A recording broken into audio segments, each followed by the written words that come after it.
Shalom, salam sejahtera bagi kita sekalian.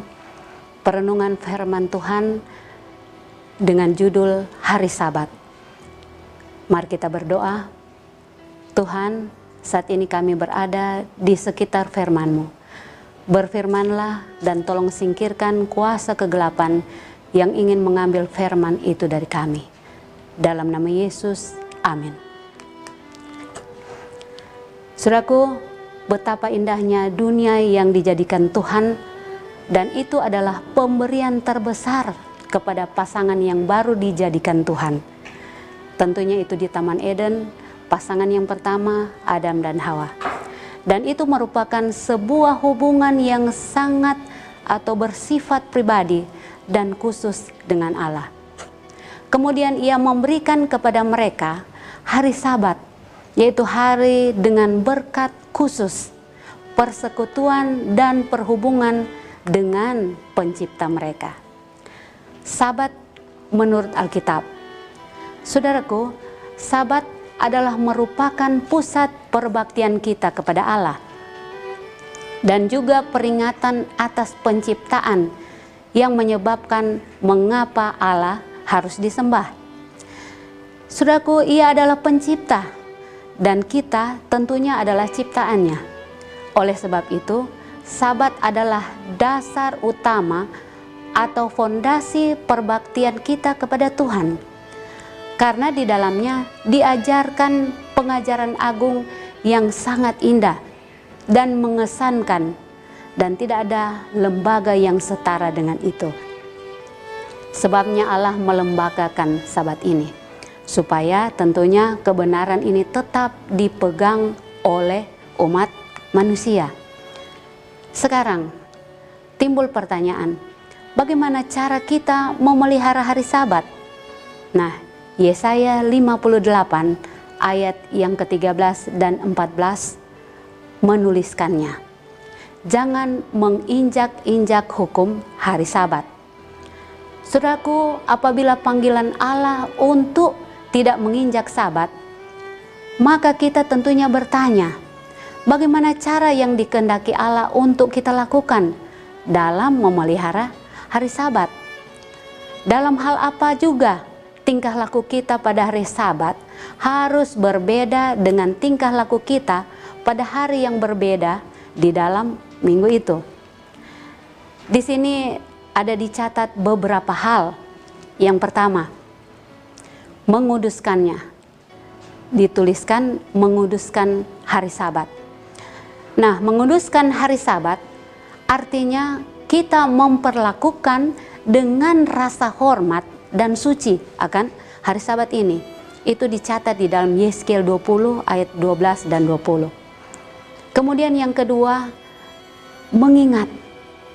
Saudaraku, hari Sabat artinya kita memikirkannya, ya. Kita merencanakan Sabat itu sepanjang minggu. Keluaran 20 ayat 8 sampai yang ke-11 menyebutkannya.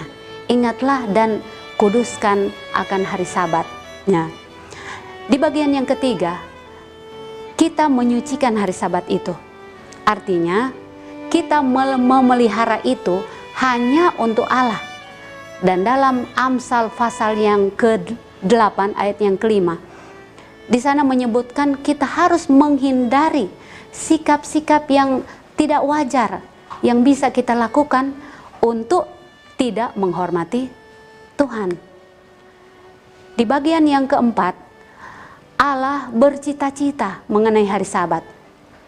Dia ingin supaya itu menjadi hari kesukaan, bukan hari yang sering orang mengatakan itu hari yang membosankan. Hari yang dipenuhi katanya dengan kata jangan. Jangan buat itu. Hari Sabat jangan. Ya. Seringkali terjadi ketegangan, seringkali terjadi kesedihan di saat mana hari Sabat itu tiba. Orang menganggap, waduh, tidak bisa lagi melakukan sesuatu kesukaannya sendiri. Padahal ada janji Tuhan yang lain disebutkan. Kalau saudara membaca di dalam Yesaya pasal yang ke-58 ayat yang ke-13 dan 14, di sana mencatatnya. Yang kelima, kita harus mengesampingkan kata-kata kita, tentunya kata-kata yang tidak berkenan kepada Tuhan.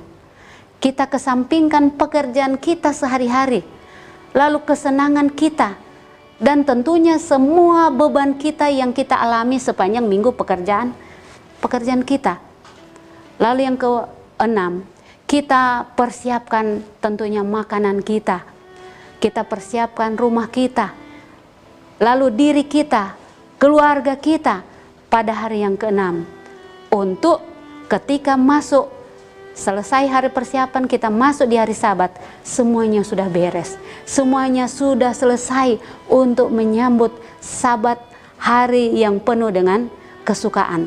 Saudara boleh membacanya di dalam Keluaran pasal yang ke-16 ayatnya yang ke-23, dan Lukas pasal yang ke-23 ayat yang ke-53 dan yang ke-56.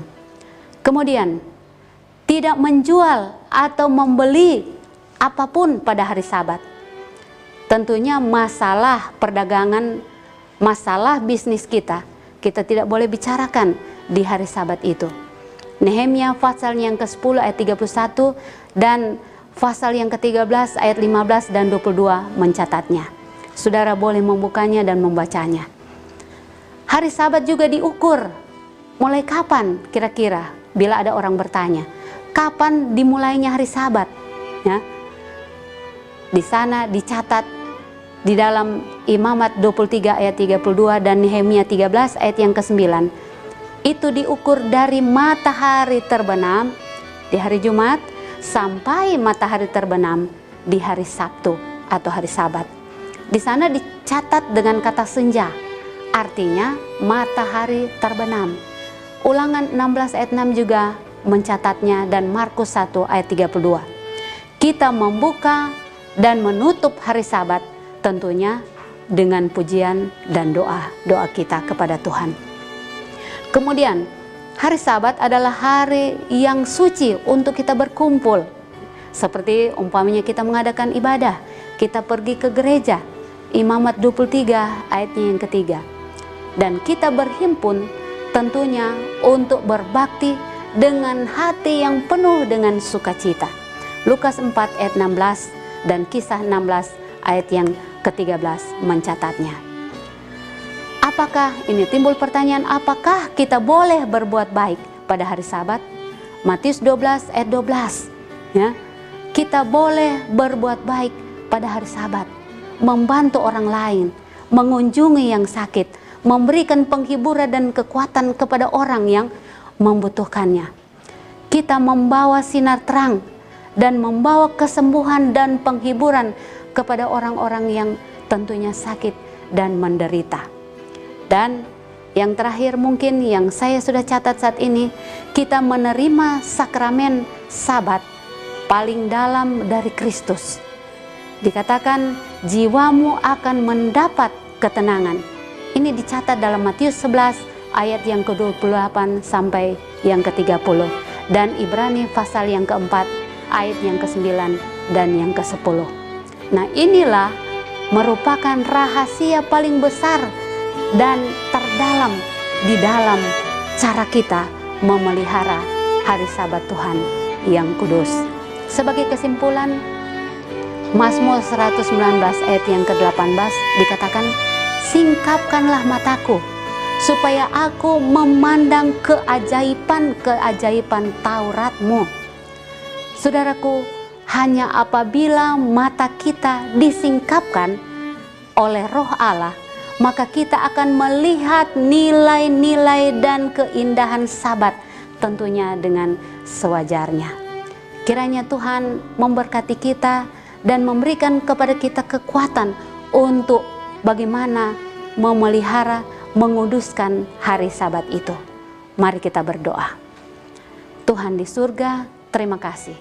Kami boleh lagi merenungkan firman-Mu. Kami boleh dikuatkan melalui perenungan firman ini. Hari Sabat Engkau berikan bagi kami menjadi hari kesukaan, menjadi hari di mana kami boleh lebih dekat lagi dengan Engkau, lebih dekat lagi dengan sesama. Mampukan kami Tuhan untuk belajar mampukan kami untuk menjadikan hari Sabat itu merupakan hari kesukaan, dan kami boleh menguduskannya ya Tuhan dengan penuh rasa hormat. Terima kasih Tuhan, biarlah ini terus memberkati kami semua. Berkati semua yang mendengar dan merenungkan firman ini. Dalam nama Yesus, amin.